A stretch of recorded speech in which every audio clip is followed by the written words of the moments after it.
Hi, ഇന്ന് നമുക്ക് samosa sheet വെച്ചിട്ട് ഒരു ഫ്രൈഡ് ചിക്കൻ റെസിപ്പി കണ്ടാലോ. ചിക്കനിലേക്ക് salt, pepper powder, chilli powder, turmeric powder, garam masala, ginger garlic chilli paste എല്ലാം കൂടെ മിക്സ് ചെയ്യാം. ഇതിലേക്ക് ഒരു എഗ്ഗും കോൺഫ്ലോറും കൂടെ ചേർത്ത് 30 മിനിറ്റ്സ് മാരിനേറ്റ് ചെയ്ത് വയ്ക്കാം. ഇനി നമുക്ക് സമൂസ ഷീറ്റ് ചെറുതായിട്ട് കട്ട് ചെയ്തെടുക്കാം. ഇനി കട്ട് ചെയ്ത സമൂസ ഷീറ്റിലേക്ക് കുറച്ച് കോൺഫ്ലോറും കൂടി ഇട്ട് മിക്സ് ചെയ്തെടുക്കാം. ഇനി മാരിനേറ്റ് ചെയ്ത ഓരോ ചിക്കൻ എടുത്ത് നമുക്ക് കട്ട് ചെയ്ത സമൂസ ഷീറ്റിൽ വെച്ച് പ്രസ് ചെയ്ത് നല്ലോണം കോട്ട് ചെയ്തെടുക്കാം. ഇനി ഓയിൽ ചൂടാകുമ്പോൾ നമുക്ക് കോട്ട് ചെയ്ത ചിക്കൻ എല്ലാം ഇട്ട് ഫ്രൈ ചെയ്തെടുക്കാം.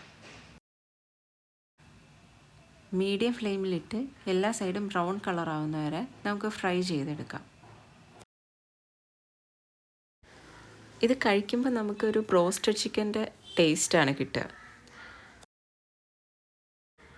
ഇഫ്താർ ടൈമിൽ ക്രിസ്പി ആയിട്ടുള്ള സ്നാക്കാണ് നോക്കണമെങ്കിൽ ഈ ത്രെഡ് ചിക്കൻ്റെ റെസിപ്പി ഒന്ന് ട്രൈ ചെയ്ത് നോക്ക്. റെസിപ്പി ഉണ്ടാക്കി നോക്കിയിട്ട് ഇഷ്ടപ്പെടുകയാണെങ്കിൽ കമൻറ്റ് ചെയ്യണേ. അപ്പോൾ ഓക്കെ, ബൈ.